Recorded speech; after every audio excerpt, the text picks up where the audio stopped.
अस्सलाम वालेकुम स्टूडेंट्स, उम्मीद है कि आप सब लोग खैरियत से होंगे। बेटा आज जो है हम एग्जांपल्स करेंगे फ़्लो चार्ट की विद कंडीशन। हमने पढ़ा था कि हमने जो है कुछ फ़्लो चार्ट्स ऐसे होते हैं हमारे पास जिनमें हमने कंडीशन लगानी होती है। कंडीशन के लिए हमने जो सिंबल देखा था वो कौन सा था, डायमंड सिंबल था।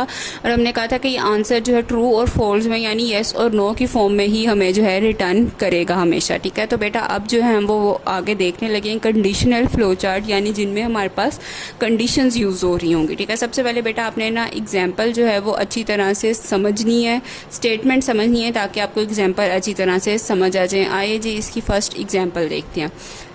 फर्स्ट एग्जाम्पल में वो क्या कह रहे हैं, to determine whether a given number is odd और इवन। अब यहाँ पे बेटा आपने एक चीज़ ध्यान में रखनी है, ओड और इवन में आपने कहना है कि आपने एक नंबर लिया है, उसको आपने बताना है कि ये जो नंबर क्या है, ओड है या इवन है। अब ओड और इवन में क्या फ़र्क होता है बेटा, जो नंबर आपके पास ओड होते हैं वो ऐसे नंबर होते हैं जो जिनको अगर 2 पे डिवाइड करो तो आंसर क्या आता है, 1 आता है। और इवन नंबर ऐसे नंबर होते हैं जिनको 2 पे डिवाइड करो तो आंसर आपके पास क्या आता है,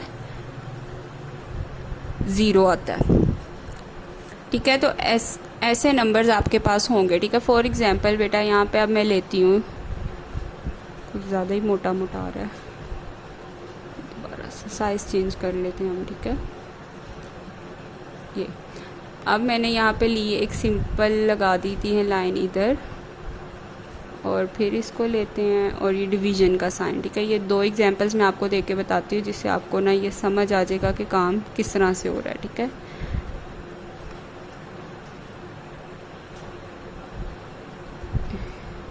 ये देखो। ठीक है, सबसे पहले बेटा मैं आपको देती हूँ कि 2 जो है जिस तरह हमने लिया कि यहाँ पे मैं रख देती हूँ 4। ठीक है, और यहाँ पे मैंने रख दिया आपके पास 4, और यहाँ पे मैं दे देती हूँ आपके पास 2। ठीक है, अब ये क्या हो गया बेटा, 2 डिवाइडेड बाय 4। तो आपको पता है कि 2 2 आपके पास क्या हो जाता है, 4।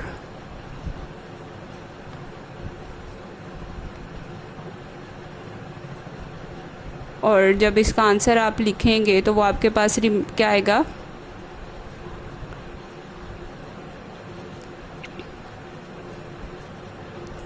0। ठीक है, तो ये क्या हो गया बेटा, अब जो आपने ये पढ़ा हुआ है कि ये जो होता है ये आपके पास क्या होता है, आपका रिमाइंडर होता है। तो रिमाइंडर बेटा जो आप जो है ना, रिमाइंडर, ठीक है, रिमाइंडर होता है ये आपके पास आपका, तो आप इसमें लिख सकते हो ना कि ये आपके पास क्या आपका रिमाइंडर है। ठीक है बेटा, अब ये जो थी आपके पास ये इवन नंबर की एग्जांपल थी। आपको पता है कि मल्टीपल्स ऑफ 2 जो होते हैं वो आपके पास क्या होते हैं, इवन नंबर्स होते हैं, और जो आपके पास होते हैं जो किसी नंबर पे डिवाइड नहीं हो रहे होते वो आपके पास क्या होते हैं, ऑड नंबर्स होते हैं। अब यहाँ पे मैंने लिया 5 और इसको भी मैं सेम एग्जांपल इसकी लिख देती हूँ 2 के साथ। तो बेटा आपको पता है कि जब मैं इसको 2 पे अब आगे डिवाइड करूँगी, ये 2, तो और अब मैं इसको किस पे करूँगी तो आंसर क्या आएगा मेरे पास, 2 2 ज़ा 4। अगेन यहाँ पे मेरे पास क्या आ जाएगा, 4।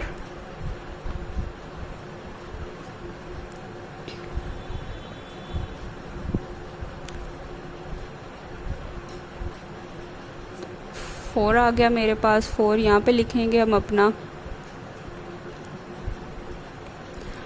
और यहाँ पे क्या आ जाएगा हमारे पास, 2 2 2 ज़ा 4 हमने किया था तो 2 आ गया। अब बेटा जो इसका रिमाइंडर है वो क्या आएगा मेरे पास, 1 आएगा रिमेनिंग। तो मैंने आपको पहले कहा है कि ऐसे नंबर्स जिनको हम करें तो उनका रिमाइंडर क्या है, 1 आए तो वो क्या कहलाता है आपके पास। ठीक है, ये रिमाइंडर में इधर करके आपके पास लिख दिया इसका। ठीक है, 1 आ जाता है। ठीक है, तो अब ये जो बेटा जिनका रिमाइंडर जो है हमारे पास क्या है, 0 है, वो क्या होते हैं हमारे पास इवन नंबर 2 पे डिवाइड करने पे, और जिनका रिमाइंडर हमारे पास 1 आए वो क्या होते हैं हमारे पास, ऑड नंबर होते हैं। ठीक है, अब बेटा इसका फ्लो चार्ट देखते हैं जिससे आपको इसकी बेहतर तरीके से समझ आ जाएगी।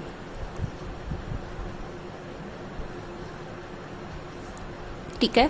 सबसे पहले इसमें भी बेटा हमने स्टार्ट किया, अपनी फ्लो लाइन ली, इनपुट लेना हमने एक नंबर, ज़ाहिर है जब तक हमारे पास नंबर नहीं होगा हमें नहीं पता होगा कि हमने इसके साथ काम किस तरह से करना है। इनपुट लिया नंबर में हमने क्या एन ले लिया, कोई भी एक नंबर। अब हमने क्या लगानी है, अब हमने अपनी प्रोसेसिंग का सिंबल लगाना है। और हमने देखा है कि अगर हमने देखा कि रिमाइंडर जो है अगर n मोड 2 करें, यानी n का नंबर और मोड लें उसका हम, तो मोड आपने देखा था कि हम रिमाइंडर को ही मोड कहते हैं। ये चीज़ें हम मैथ्स में पढ़ के भी आए होंगे, ठीक है।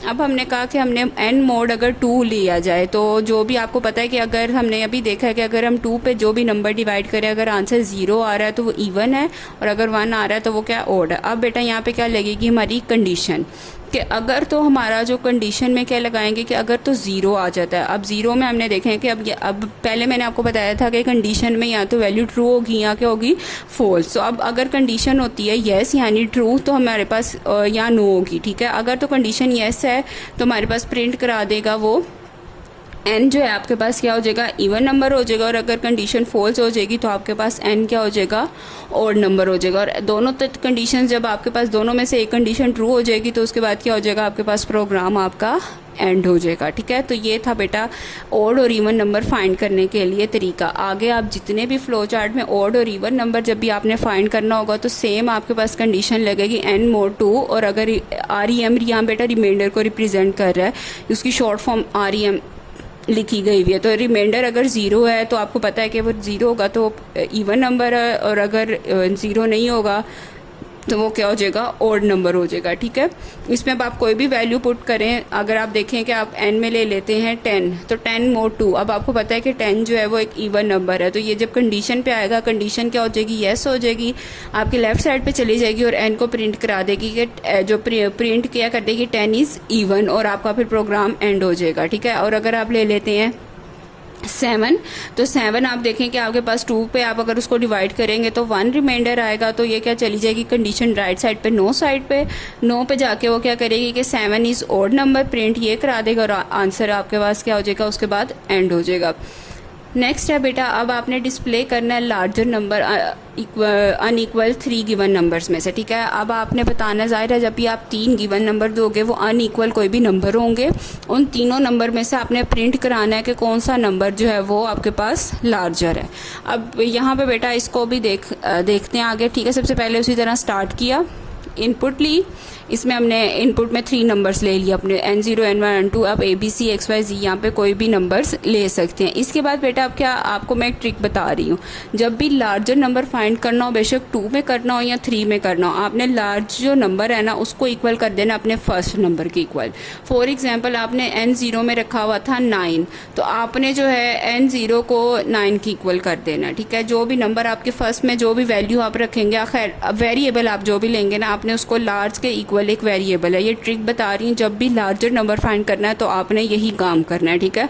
चाहे वो 3 में से करना हो, 2 में से करना हो या 4 में से लार्जर नंबर आपने फाइंड करना है। जो आपका फर्स्ट वेरिएबल है ना उसको आपने लार्ज के इक्वल रख देना, ठीक है। अब जी आगे आ जाएं, अब क्या लगेगी, हमारे पास कंडीशन लगेगी, ठीक है। कंडीशन में हमारे पास पहला क्या आएगा कि अगर n1 है large, n1 is greater than large. Large हमने ऊपर प्रोसेसिंग में वेरिएबल लिया हुआ, ये वो यूज़ हो रहा है, ठीक है। अब वो यहाँ पे उन्होंने वो यूज़ किया कि अगर तो हमने पहला नंबर अपना रखवा दिया n0, उसके ऊपर कंडीशन अब लगेगी नहीं। अब नेक्स्ट क्या हमने शो कराना, अपने पास n1 अगर लार्जर है आपका, n1 इज़ लार्जर है आपका किससे, लार्ज नंबर से ग्रेटर है, तो यहाँ तो फिर बेटा इसमें कंडीशन येस होगी, यहाँ क्या होगी, ट्रू होगी। अगर तो कंडीशन येस होती है या नो होगी आपके पास, ठीक है। अब वो क्या कह रहे हैं कि अगर येस होती है तो लार्ज में करवा दो 1, और अगर नो होती है तो इसको वेरिएबल ले जाओ आप नेक्स्ट कंडीशन के ऊपर, ठीक है। अगर नेक्स्ट कंडीशन पे चली गई, नेक्स्ट कंडीशन क्या लगी हुई आपके पास कि n2 जो है वो ग्रेटर है आपकी लार्ज से। अगर तो कंडीशन येस होती है तो लार्ज में n2 रखवा दो, नहीं तो एंड करा दो आपकी कंडीशन को कि यहाँ पे कंडीशन क्या हो गई है आपकी, ख़त्म हो गई है, नो में आ जाएगा वो आपके पास, ठीक है। अब ये था बेटा आपके पास फ्लो चार्ट। अब इसमें आप बेशक नंबर्स रख के देखो, फॉर एग्जांपल n में आपने n0 में रखा आपने 9, n2 में रखा आपने 5, और n1 में रखा आपने 5, और n2 में आपने रख लिया 12, ठीक है। अब फर्स्ट आएंगे आप लोग, large is equal to n0।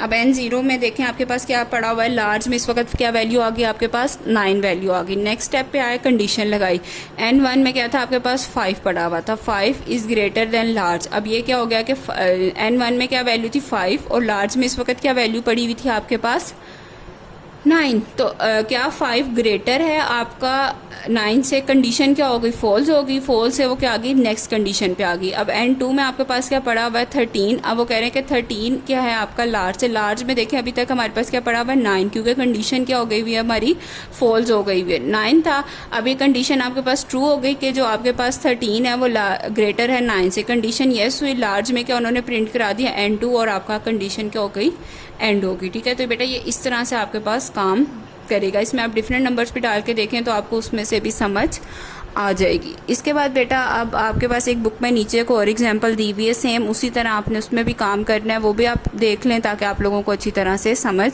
आ जाए। नेक्स्ट अब बेटा हमारे पास आ रहा है कि हमने ग्रेड असाइन करने हैं बेस्ड ऑन टोटल मार्क्स और ऑब्टेन्ड मार्क्स। मतलब आपने अब बताना है कि आपने टोटल मार्क्स में से या जितने भी ऑब्टेन्ड मार्क्स हैं उनमें क्या करना, ग्रेड असाइन करना। फॉर एग्जांपल आप कह रहे हैं कि 80 पे वो A+ दे दो, 70 पे A दे दो, 60 पे B और अप टू सोन, लेकिन जब 33 बिलो आए तो उसको F ग्रेड दे दो। अब आपने ग्रेड प्रिंट कराने यहाँ पे। अब इसमें कंडीशंस लगेंगी डेफिनेटली आपके पास कि अगर इतने मार्क्स हैं तो ये ग्रेड A दे दो, अगर नहीं है तो उसको नेक्स्ट कंडीशन पे ले आओ। सबसे पहले बेटा हम स्टार्ट करेंगे, इनपुट लेंगे। इनपुट में हमने क्या ले लिया, ऑब्टेन्ड मार्क्स और अपने टोटल मार्क्स ले लिए, दोनों मार्क्स एंटर कर लिए। इसके बाद अब बेटा हम कहेंगे कि इसमें आपने क्या करना है, फॉर्मूला लगा दिया परसेंटेज का। परसेंटेज निकालने के लिए आपको पता है कि आपने क्या करना होता है कि percentage is equal to obtained marks divided by total marks और मल्टीप्लाई बाय 100। ये आपके पास क्या होता है, इसका फॉर्मूला होता है। सबसे पहले बेटा आपके पास कंडीशन लगेगी, अगर तो परसेंटेज ग्रेटर है 80 से, सेम उसी तरह येस और नो में ये काम होगा। अगर तो परसेंटेज 80 ग्रेटर है 80 से, अगर तो येस है तो आपके पास क्या कर दो, प्रिंट कर दो ग्रेड A को, और अगर नो है तो उसको नेक्स्ट कंडीशन पे ले जाओ। नेक्स्ट कंडीशन क्या कहती है कि अगर परसेंटेज जो ग्रेटर है 70 से, येस है तो ग्रेड A प्रिंट कर दो, नो है तो नेक्स्ट कंडीशन पे ले जाओ। इसी तरह वो कह रही है कि अगर परसेंटेज 60 से ग्रेटर है, येस है तो ग्रेड B प्रिंट कर दो, अगर नहीं है तो उसको नेक्स्ट कंडीशन पे ले जाओ। नेक्स्ट कंडीशन क्या कह रही है कि अगर P जो है आपका ग्रेटर है 50 से, येस है तो ग्रेड C प्रिंट कर दो, नहीं है तो नेक्स्ट कंडीशन पे ले जाओ। नेक्स्ट कंडीशन क्या कहती है कि जो P अगर ग्रेटर है 40 से, येस है तो ग्रेड D प्रिंट कर दो, नो है तो अगली कंडीशन ले जाओ। P क्या आपके पास ग्रेटर अगर 33 से, येस है तो ग्रेड E प्रिंट कर दो, नहीं है तो ग्रेड F प्रिंट कर दो। यही थी हमारे पास कि 80 पे ये असाइन कर देना और उस पर ये असाइन नहीं करना। इसके बाद बेटा अब आपने क्या करना है, ग्रेड प्रिंट कराने। अब आपने सब में येस और नो की कंडीशंस रखवा दी। अब सब ग्रेड में से आपने हर एक लाइन में से एंड पे इनको आपस में कंबाइन करना है, जहाँ पे आपका क्या होगा, ग्रेड प्रिंट होगा और उसके बाद आपकी जो एल्गोरिदम है, फ्लो चार्ट है, वो क्या हो जाएगा, एंड हो जाएगा। तो ये थी बेटा आपके पास एक ग्रेड फाइंड करने के लिए एग्जांपल। आपने इसको अच्छी तरह से गो थ्रू कर लेना है। सिंपल कंडीशंस लगी हुई हैं, कंडीशन में येस और नो हो रहा है, येस हो रहा है तो ग्रेड प्रिंट हो रहा है, नो हो रहा है तो नेक्स्ट कंडीशन पे जंप कर रहा है, ठीक है। ये आपने नीट एंड क्लीन आपके पास शीट भरी होगी, उस पर आपने बनाना है। मैंने एंड को राइट साइड पर लिख दिया, आपने इसको डाउन ही लिखना, आपने इसको उस तरह से लेफ्ट नहीं करना है, ठीक है। और बेटा इसी के बाद एक जो एल्गोरिदम आपकी बुक में है वो है डेज फाइंड करने हैं, वो भी सेम है, उसको देख लें। अगर कोई कन्फ्यूजन हो तो आप मुझसे पूछ सकते हैं। आज का लेक्चर यहीं तक था बेटा, अगर कोई और कन्फ्यूजन हो तो आप मुझसे पूछ सकते हैं। इनकी प्रैक्टिस करने से ये आपको समझ आएंगे, इस तरह से ये आपको समझ नहीं आएंगे। जब तक आप प्रैक्टिस नहीं करेंगे तब तक आपको समझ भी नहीं आएंगे, ठीक है। और कोई कन्फ्यूजन होगी तो आप मुझसे पूछ लीजिएगा। ओके बेटा।